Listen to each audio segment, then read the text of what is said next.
And yet, without much further ado, this will be the first of our English panels of this convention. Alex, as you know, has co-written this wonderful, as he calls it, beast of a book. It weighs about 3 kilos. Yes, and has co-written that, and he will tell us a bit about his work on this project, how it all came to be, and I'm very much looking forward to that. And I'll move over because I'll be the click beast. Yeah. So, Alex, the stage is yours.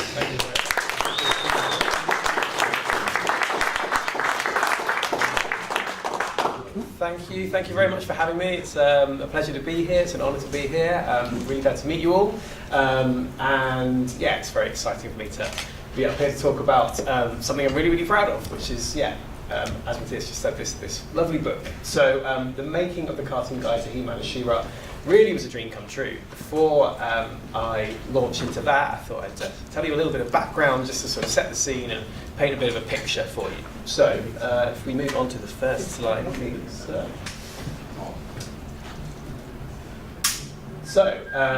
I gather a lot of people in here probably know James. He's been to Grayskull Con a few times. We've met a handful of times, and it occurred to me the other day that we've actually known each other for 20 years now, which is just crazy.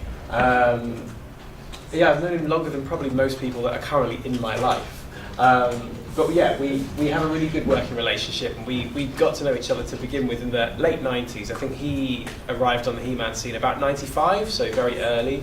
I was more around about 98 when I stumbled across a website called Alex and Sherry's Guide to She-Ra, I think it was. And it was quite a sort of a minuscule, really cute site with some information about She-Ra. Found He-Man.org, joined up there, and then joined the tape trading revolution, because it was obviously before DVDs. It was I didn't even realise there were 93 She-Ra episodes and 130 He-Man episodes. So I'm sure you've experienced it yourself. There was that. Wow, like the 10 I can remember from when I was a kid, I can now relive because people have these episodes, which was great. So we traded. I know Matthias and I traded as well. We were talking at Alexander earlier. We traded probably a little bit later on. And after that, I started building the Ultimate She-Ra Guide, which was probably early 2000s. And I just have an obsessive personality, really. So I wanted to build this site. I wanted it to be really, really comprehensive as a kind of one-stop shop for anybody who was discovering She-Ra and wanted to know everything about it. So I wanted to make this website essentially for someone like me who just kind of stumbled across She-Ra. We got character biographies and location biographies, and I think it was this and my discussions with James that kind of made him realise that, oh, okay, Alex is a real geek for She-Ra, basically. I feel like I know it like the back of my hand, and I think provided me with a lot of opportunities through James, who's been a real godsend over the years. So it led to this. This was a thrill to do, to work with James and with BCI on the DVDs that came out around about 2005, I think, 2005, 2006. Certainly the She-Ra ones did after He-Man. And I contributed the trivia, character biographies, locations, artifacts, and research for the documentaries as well. So I was liaising with a few people, Val Staples, and Andy Mangles, who I think directed the documentaries. If anyone hasn't seen them, pick them up, they're good fun. James also releases Serial Geek, his magazine. Have people bought Serial Geek? Anybody here? Yeah, cool, excellent. It's a really fun read. It's animation from the 80s and lots of different sort of types of articles. And he asked me to write the lead article for issue 1, which was about science and magic and also violence. And as you can see, quite a striking image of She-Ra there, half done up beautifully as per usual, and half a little bit beaten up, like she's been in the wars. I called it War in the Colour Pink, and it was essentially about how Formation turned the kind of the pretty world of Etheria that they'd established in the mini comics into a sort of war-ravaged planet, Etheria, that we came to know in the Filmation series. And then James was busying away writing the unofficial guide to He-Man. And I think it was a real surprise to a lot of us, and I've got a copy here. This is one of the originals. Really proud to have it in my collection. And it's a comprehensive look at the He-Man guide. It's purely text-based, but it led on to this as well. Now, in my copy of the book, he actually wrote this little message here, which I only rediscovered when I was kind of preparing for this, actually. There it is, just in there. And I thought that was a really nice little touch. I don't know whether I thought it would actually come to be. James is the sort of guy that makes things happen, so I guess, yeah, there's definitely a chance. So I'd definitely love to be involved. But I never thought it would come to what it then came to. A few years later, he mocked up a She-Ra cover, which I believe is next. That looks a bit like this. I don't know if people have seen that. Obviously, because of image licensing and rights issues, we couldn't use any actual photos in this book, just like James didn't use the photos in this book either. So what happened next, I think it just came out of the blue for everybody, really. And that was the beginnings of the cartoon guide. Now, these are probably the most boring screenshots I've ever taken in my life, but I spent about 6 weeks busying away. I got an email from James around about September 2015 saying, hey, Dark Horse, who'd done the Art of He-Man book, they were prepping the mini-comics book, said they want to explore other options, they want to do a cartoon guide. I was like, fantastic, sounds great, you're the man to do it. And he said to me, do you want to help with the She-Ra side of things? I said, absolutely. Who's going to turn that down, kind of thing. And I just moved to a new city. So I'm originally from Brighton on the south coast of England, and I just moved to Manchester, which is a good sort of 5.5 hours drive. To start a new life, start a new job. I was just about to start this job. And he said they want everything by beginning of November. So I was like, okay, what's everything? And he was like, well, summaries for 93 episodes, reviews. We want trivia. We want deleted scenes. I was like, wow, this is a pretty big job. I'm up for the challenge. And spent the next 6 weeks pretty much locked in a room. I went back home to my parents and just wrote like an absolute demon, like, smoke coming off the keyboard sort of thing, for my life. But I got to, rewatch episodes that I hadn't seen for, probably 10 years actually. I've got my favourites. I like Treasure of the First Ones. Huntara is one of my favourites. Into Dark Dimension. But there were episodes that I'd not forgotten about because I feel like they're etched in my brain forever. But it was nice to kind of relive those. And also, when you rewatch something, you discover, not all the time, but you sometimes discover new things. And it was nice not just to revisit, but actually like, oh, okay, I'd never really noticed that. And also we got to go through the old script, finding more deleted scenes, which we'd started for BCI. That was a real joy as well. So yeah, it was a really, really busy period, but it was fun nonetheless. And James obviously has a massive amount of content that he could now use image-wise for the book, so I knew it was going to look phenomenal. Yeah.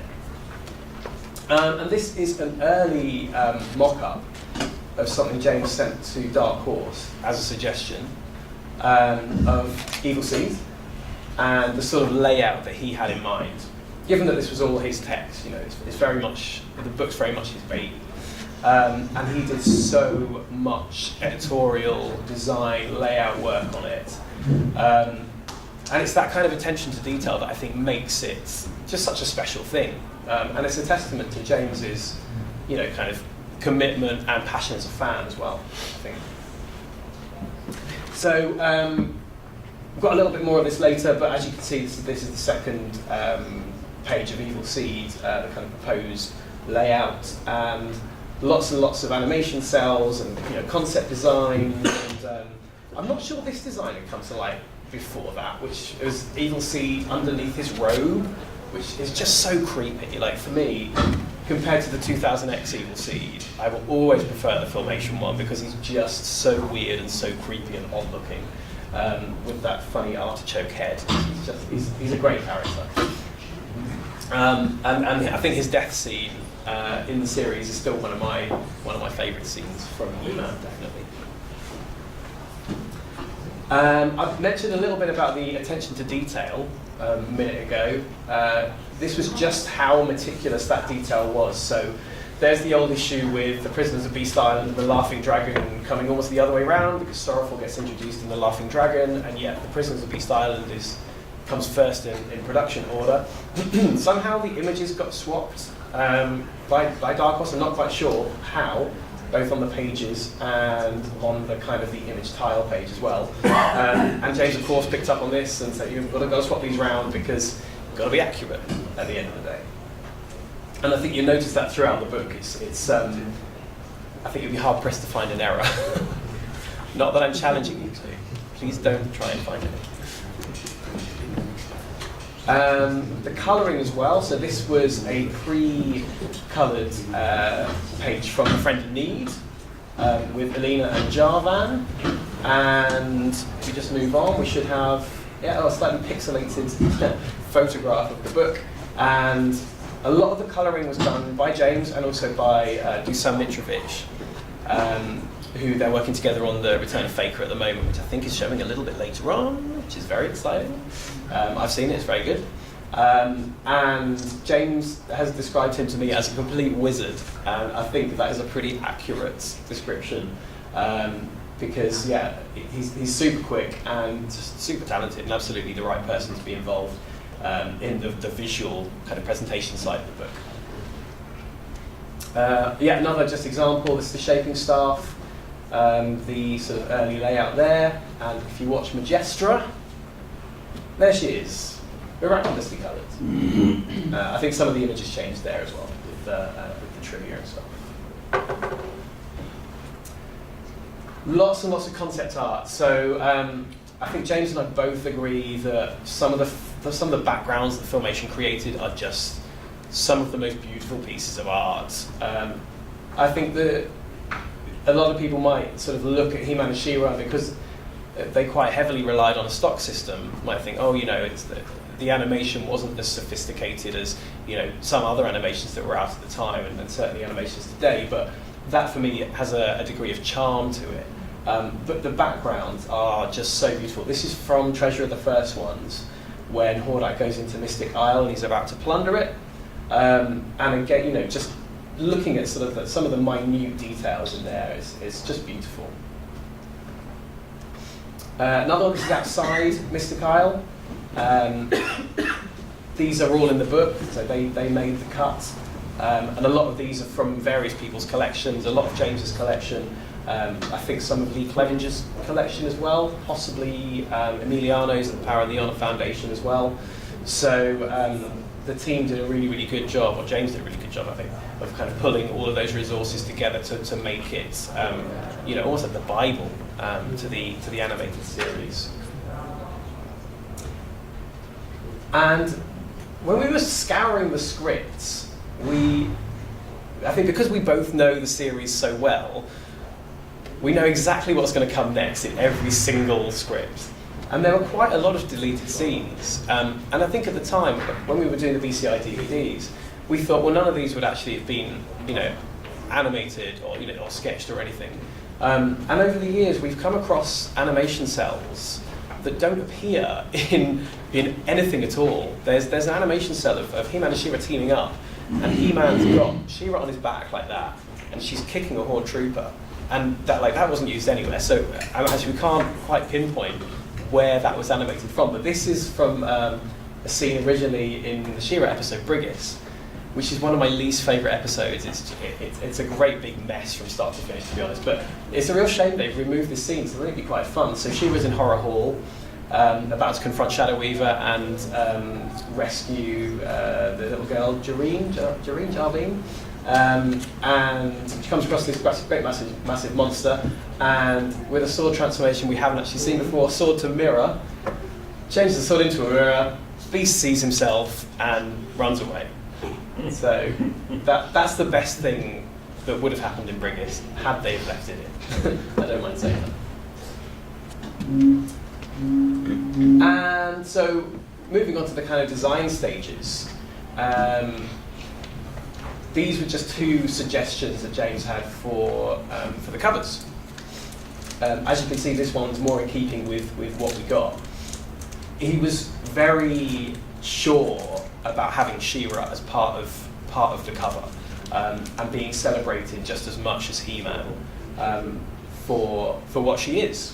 A relevant kind of pop culture icon, I suppose, and worthy of being on that cover with him.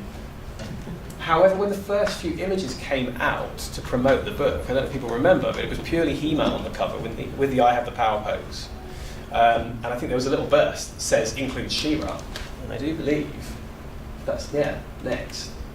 So this is the original one that was released to book retailers online. I know there was a little bit of sort of fan outrage from the She-Ra side of things that the She-Ra actually didn't have a bigger place on this cover, and I know that James was sort of fought tooth and nail to get her to have sort of equal billing, if you like, and I think they've probably captured a bigger audience by doing that. And this is what we got. So I'm absolutely over the moon with it. I hope you guys are as well, because it's essentially it's a gift for all of us to have. It's a great conversation starter. What a coffee table book just to kind of leave out to kind of talk about it. It's a really nice tribute to a series that's really, really close to my heart, I think. We get a little bit adverty from here. If you haven't got it, I implore you to buy it. It's slightly biased, obviously, but I love it. I think it's brilliantly put together.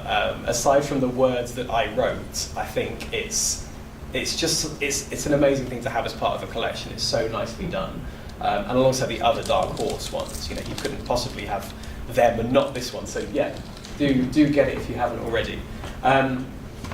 Lots and lots of previously unseen concept art. These are just some of my favourite bits. From She-Demon of Phantos, there's one of the early designs for Elmora.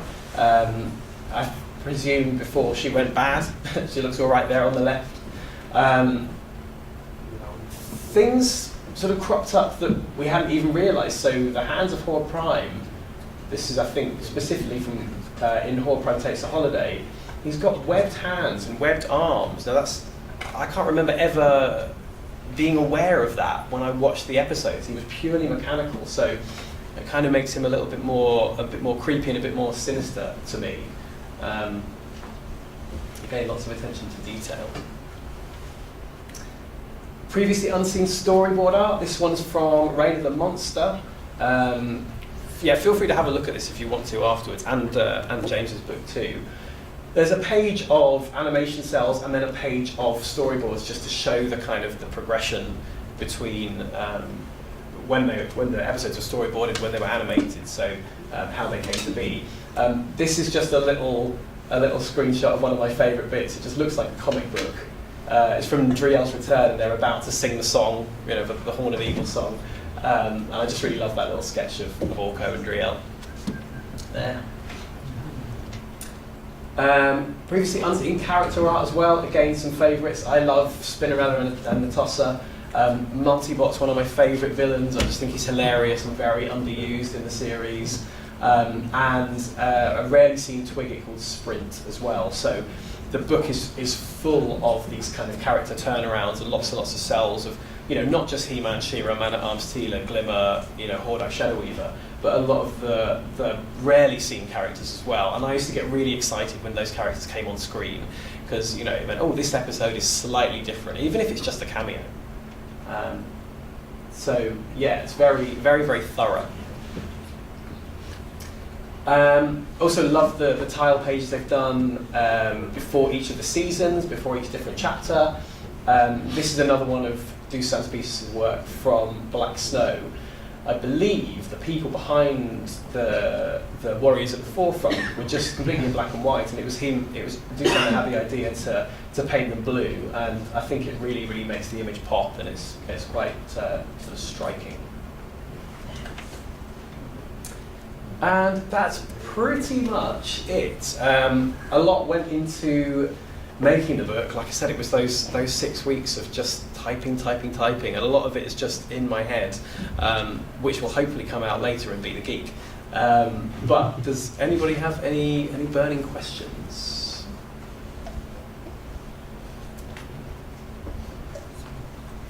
None at all. Also, if you Finland suit, you can also ask in German and I'll translate. Oh yeah, please do, yeah. Maybe one.